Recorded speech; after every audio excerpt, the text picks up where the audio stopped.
You know, this week I had a question for myself on what I wanted to play and review, at least in a certain time slot. A few days ago, I reviewed Xenoblade Chronicles 2. On Thursday and Friday of this week, the pre-purchases I have for Galgun 2 and Kirby Star Allies will unlock, allowing me to play and review those. But what did I want to play and review in the time slot between them? So I decided to go off of a request.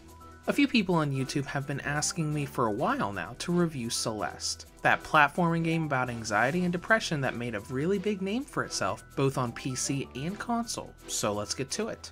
Here is my review of Celeste for the Nintendo Switch. The story of Celeste is pretty simple in its premise. A young lady ventures to a mountain aiming to climb it. Despite the fact that the inhabitants of the mountain and her own inner voice are telling her that she is not prepared for this, she can't do this, it is impossible, she will fail. Still, she ventures on and aims to climb the mountain. But the plot goes way beyond that simple story premise I just gave you. Celeste is full of underlying themes, showcasing anxiety, depression, panic attacks, and physical manifestations to show the player exactly what someone with extreme anxiety goes through every day. The battles that they have not with the day, not with what they're doing, but with themselves, with their own inner voices and inner selves. As someone with extreme anxiety and as someone who deals with panic attacks on a regular basis, I felt very touched by this story, and I'm not gonna lie to you guys. I feel like I am biased for this story, because I can relate to the character Madeline so much. While I do think the story is good outside of that connection that I have, just know that I am a little biased here. I'll admit it. As far as gameplay is concerned, Celeste is a 2D platformer with exploration elements, or as many people would like to call it, a Metroidvania. A non-linear side-scroller that has you exploring various rooms and not just going from left to right the entire time like the old Mario games. And just because there are dozens upon dozens of Metroidvania titles out now, especially in the indie world, doesn't mean that Celeste isn't unique. Celeste uses a stamina system that makes it feel very different from your typical 2D platformer.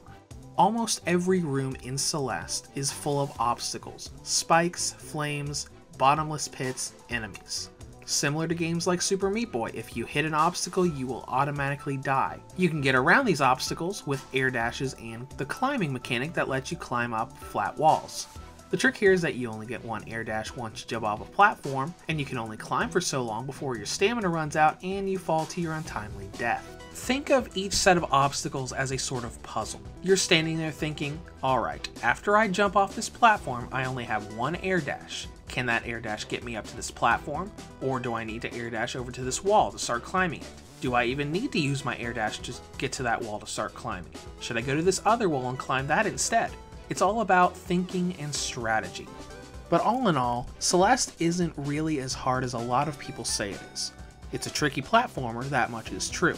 But as I played through the game, almost every single puzzle I was able to figure out what I was supposed to do and how I was supposed to do it within 2 to 3 attempts.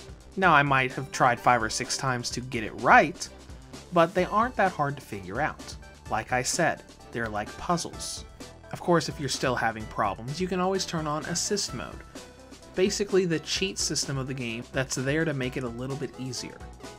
If you use assist mode, you can change the speed of the game, as well as giving yourself infinite stamina, invincibility, and infinite air dashes. I personally think this is more useful when you're replaying the stages for all the collectibles, but if the main game is too hard for you, you can do this to make it a little bit easier. Now let's get past difficulty and onto content and length. But before I give you these numbers, and because I've got time in this review, let's clarify one thing for you guys. When I do these reviews, and I talk about story completion time, I'm talking about doing the story of a game with a few things on the side here and there. I got a lot of pushback on my Xenoblade Chronicles 2 review because a lot of people didn't agree with my playtime. But remember, my story completion times are for doing story content with a few things on the side. Not going out of my way to get every single collectible, not going out of my way to do every side quest or go fight every unique boss or explore every inch of an open world map. Not everyone is going to want to 100% every game they play, so my playtimes are for focusing on the story with doing a few things on the side here and there, but not everything. But now let's get back to Celeste. As far as story content goes, you've got 7 story levels, plus an unlockable 8th level after you beat the game. By the time I beat the 7th level and got the end credits, I'd been playing the game for a little over 6 hours. By the time I'd beaten the 8th level and gotten that last little story bit, I'd been playing the game for a little over 7 hours. So that gauges about 6 to 7 hours of story time. As far as extra and post-game content is concerned, there's a lot for you to do. Of course, you can go back and replay the levels if you want to get all the collectibles, but there's also alternate versions of every story level for you to go through for greater challenges, and more importantly, there is a little minigame called Pico 8 that allows you to play the original build of Celeste, the 1.0 version that had virtually no story and was initially the beta for what we have now. Granted, it's not as lengthy as the finished product we have now, but it feels different enough and offers you a couple hours of seeing just how far this game has come since its initial build. I don't have a lot to say about presentation. The visual art style looks very 2D in nature like a lot of Metroidvanias do, though I do find it interesting that during story scenes, the character portraits look very high quality, very different from the rest of the graphics of the game. What I really want to talk to you about is crashing. The Nintendo Switch version of Celeste crashes, but in a very odd way. A few times while I was playing through the game, I would get to the chapter end screen, and right before it took me back to the main menu, the game would crash. The odd thing is that it crashes after the autosave goes through, so even if it crashes, it's inconvenient that you have to relaunch the game, but you don't lose any progress, which is pretty nice.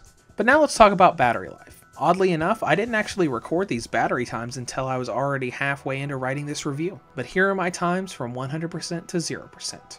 Maximum brightness of the Wi-Fi on, 4 hours and 9 minutes. Maximum brightness of the Wi-Fi off, 4 hours and 18 minutes.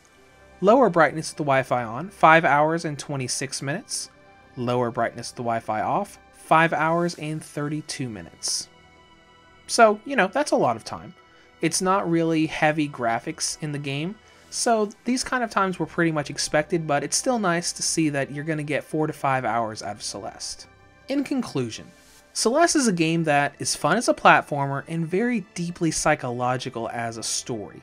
Now, the game crashing after a level completes is a little inconvenient, but everything else about the game is well balanced, user-friendly, and very eye-opening if you are someone or know someone who has anxiety and panic attacks.